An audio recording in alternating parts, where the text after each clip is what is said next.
आज से लगभग 14 साल पहले यानी 2009 के अंदर केरला कैथलिक बिशप काउंसिल ने एक रिपोर्ट पेश की थी सबके सामने। उसमें कहा गया था कि कुछ मुस्लिम लड़के जबरन क्रिश्चियन और हिंदू लड़कियों के साथ कन्वर्जन करके शादी कर रहे हैं, लेकिन कैथलिक बिशप के पास पर्याप्त सबूत न होने के कारण वो बात वही की वही दबी रह गई।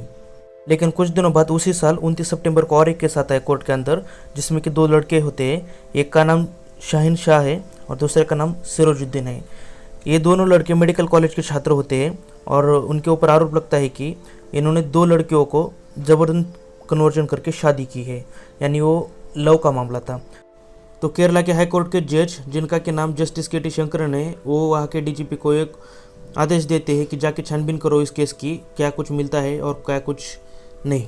जब मैं मामला पूरा तरीके से छानबीन होकर जस्टिस के टी शंकर के सामने चला गया था, तब जस्टिस के टी शंकर ने इस मामले को देखते हुए कहा था कि एकदम वो हैरान है, क्योंकि 2009 से पहले यानी 2009 के पहले 4 साल, उन 4 साल के अंदर लगभग 3 से 4 हज़ार लड़कियों को कन्वर्जन हुआ है लव अफेयर्स के कारण।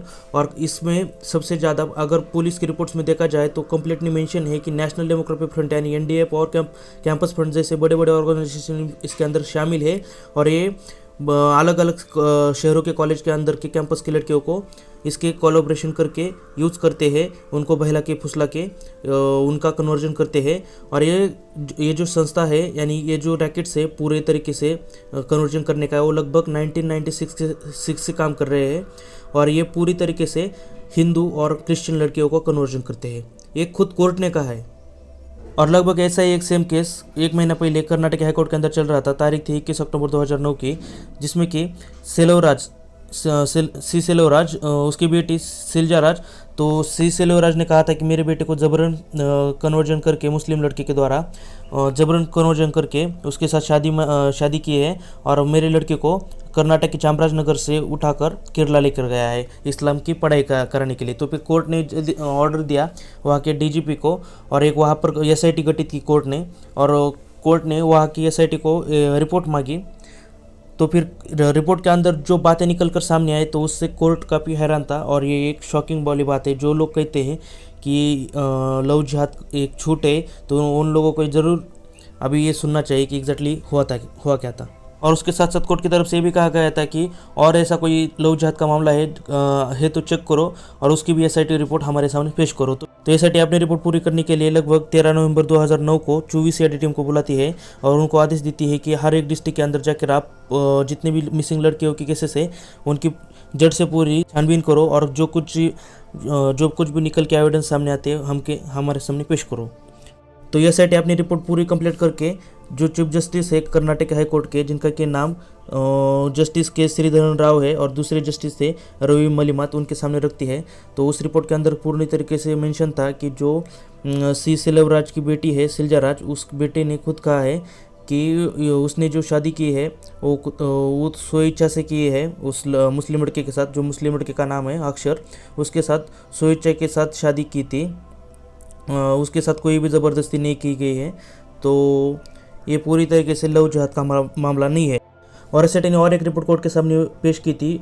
तो वो रिपोर्ट देख के वहाँ के चीफ जस्टिस श्रीधरन राव और पूरे वकील स्टाफ और पूरा कोर्ट हैरान था उस रिपोर्ट को देख के, क्योंकि उस रिपोर्ट में कहा गया था कि एसआईटी ने हर जिले के अंदर जाके छानबीन की तो उनके सामने आया कि लगभग कर्नाटक के अंदर 2005 से लेकर 2009 के अंदर लगभग 21,890 मिसिंग लड़कियों के केसेस है और उनमें से ज़्यादातर लड़कियों को जब छानबीन किया गया तो उनके पास कोई भी इन्फॉर्मेशन नहीं मिली। लेकिन जो कुछ बचे चुने लड़कियां थे तो उनकी इन्फॉर्मेशन कोर्ट के सामने इस एसआईटी ने पेश की। तो उनके सामने निकल के आया कि लगभग 229 यानी 229 लड़कियां जो है वो एग्जैक्टली अलग रिलीजन के साथ शादी की है और उसमें से 63 लड़कियां हैं एग्जैक्टली कन्वर्जन का मामला है और लगभग 149 लड़कियां लगभग हिंदू लड़कियां मुस्लिम लड़कियों के साथ शादी की है और उसमें से 38 गर्ल्स जो कि मुस्लिम है और उसमें से 20 गर्ल्स जो कि क्रिश्चियन थी,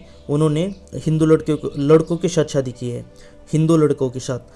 और 10 हिंदू गर्ल्स थी जो कि उन्होंने 10 क्रिश्चियन बॉयज़ के साथ शादी की है और 11 क्रिश्चियन गर्ल्स है उन्होंने लगभग है ना मुस्लिम 11 बॉयज़ के साथ शादी की है। उस एसआईटी की रिपोर्ट में कम्प्लीटली मेंशन था। लेकिन वहाँ पर जो मेन बात यही है कि जो मिसिंग लड़कियों के नंबर है उन 4 साल के अंदर वो लगभग 21,890 है। ये एक शॉकिंग वाली फैक्ट। लेकिन ये मामला अभी तक काफ़ी शांत था, इसके अंदर किसी की तरफ से कोई दखलंदाजी की नहीं गई थी इस मामले के अंदर। लेकिन ये मामला तब ज़्यादा सेंसिटिव बना जब 2012 में ओमन चड्डी, जो कि वहाँ की चीफ मिनिस्टर है केरला के, उन्होंने खुद कहा कि 2006 से लेकर 2012 तक लगभग 7,713 लोगों का कन्वर्जन हुआ है इस्लाम के अंदर, और उसमें से 2667 उसमें से गर्ल्स है, और उनका कन्वर्जन 2006 से लेकर 2009 तक इतनी लड़कियों का कन्वर्जन हुआ है। और ये मामला तब ज़्यादा पीक पे आया और तब ज़्यादा सेंसिटिव बना, और उसके ऊपर अभी ये फिल्म भी बनी है। और कुछ दिनों बाद और एक रिपोर्ट वहाँ पर सबमिट की गई जिसमें कि कहा गया था लगभग 2011 के अंदर केरला के अंदर मुस्लिम पॉपुलेशन जो है लगभग 26% है, जो कि 2001 से लेके 2011 तक उसका जो रेशियो है ग्रोथ रेट जो है लगभग वो 12.8 है। और उसके कंपैरिजन में अगर कोई अदर कैटेगरी का जैसे कि हिंदू, क्रिश्चियन हो या अदर कैटेगरीज का देखा जाए, जो ग्रोथ रेट है वो लगभग 4.9 है 2001 से लेकर 2011 तक का, यानी लगभग ये 2 से 3 गुना ज़्यादा था मुस्लिम पॉपुलेशन का केरला के अंदर। तो ऐसे सारे कारणों की वजह से इंडियन गवर्नमेंट वहाँ पर एंट्री करवाती है केरल के अंदर एनआईए को। जब एनआईए वहाँ पर केरल के अंदर इन्वेस्टिगेशन के लिए जाती है तो उन्हें लगभग लव जिहाद के 90 मामले मिलते हैं। तो जब इन सारे मामलों के ऊपर एनआईए रिसर्च करता है तो उनके सामने आता है कि ये लव जिहाद यहाँ पर सच में एक्टिव है, लव जिहाद गैंग, और इनको वो पूरी तरीके से जो सपोर्ट कर रहा है, वहाँ पर जो ऑर्गेनाइजेशन काम कर रहा है वो है पीएफआई की तरफ से उनको पूरा फंडिंग हो रहा है, जो कि उनको इक्विपमेंट चाहिए, और ये लगभग पूरी तरीके से उन लड़कियों को हर एक इक्विपमेंट के लिए तैयार करके आईएसआई को सौंप रहे हैं। तो ये पूरी तरीके से जो लव जिहाद का गैंग है उसको एनआईए एक्सपोज करता है। बस इसमें दिक्कत ये है कि ये जो नंबर है वो बस कम है, जो कि एक्चुअल नंबर है ना वो काफ़ी बड़ा है, लेकिन एनआईए के सामने ओनली 90 केसेस है। ये जो लव जिहाद वाला गैंग है ना, जो हिंदू और क्रिश्चियन लड़कियों को कन्वर्जन कराता है इस्लाम के अंदर, ये जो लड़के हैं ना, जो इस्लाम के जो मुस्लिम वाले लड़के हैं ना, वो हिंदू और क्रिश्चियन लड़कियों को इस तरीके से ब्रेन वॉश कराते हैं इन लड़कियों का। पहले तो इन लड़कियों के साथ वो प्यार का सॉन्ग करते हैं, बाद में उन लड़कियों के साथ काफ़ी सेक्स करते हैं, सेक्स करने के बाद उनको प्रेग्नेंट भी कर देते हैं। अगर प्रेग्नेंट से भी ये बात नहीं बनी तो उनको ड्रग्स या और ऐसे नशेओं का शौक लगाते हैं, जिससे कि वो लड़की पूरी तरीके से उनके ऊपर डिपेंडेंट बन जाए और वो लड़की उनको छोड़ के वापस ना चला जाए। और इस तरीके से उनका ब्रेन वॉश किया जाता है कि बाद में वो लड़की खुद भी वापस जाने के लिए तैयार ना हो जाए, और जब उनके घर वाले उस लड़के को लेने के लिए आते हैं ना, तो वो लड़की इस तरीके से ब्रेन वॉश की जाती है कि वो लड़की उनके माँ बाप के ऊपर थूक कर बोलती है कि आप चले जाओ और आपका धर्म सही नहीं, मैं इस्लाम में रहना चाहती हूँ, क्योंकि इस्लामी और अल्लाह ही इस धरती को चलाता है। बस ये सब कुछ उस फिल्म के अंदर भी दिखाया गया है। आप देख सकते हैं एक निमिषा नाम की हिंदू लड़की जिसका कि सपना था मेडिकल की पढ़ाई कंप्लीट करके वो लोगों की सेवा करे, लेकिन उस लड़की को इस तरीके से ब्रेन वॉश किया जाता है कि शरिया का कानून और जिहाद की पट्टी पढ़ा के उस लड़की को आईएसआई में ट्रेनिंग देने के लिए भेज दिया जाता है, और वो बाद में अफ़गानिस्तान के आज वो जेल के अंदर बंद है। और उसके साथ की दूसरी 2 जो लड़कियां थी, 2, उसका भी इस तरीके से रेप किया गया है कि एक को आईएसआई ज्वाइन करने के लिए कहा गया था, लेकिन उसने मना करने के बाद उसके फ़ोटो वायरल कर दिया, और उसको भी उसने उस लड़की ने खुद से सुसाइड किया।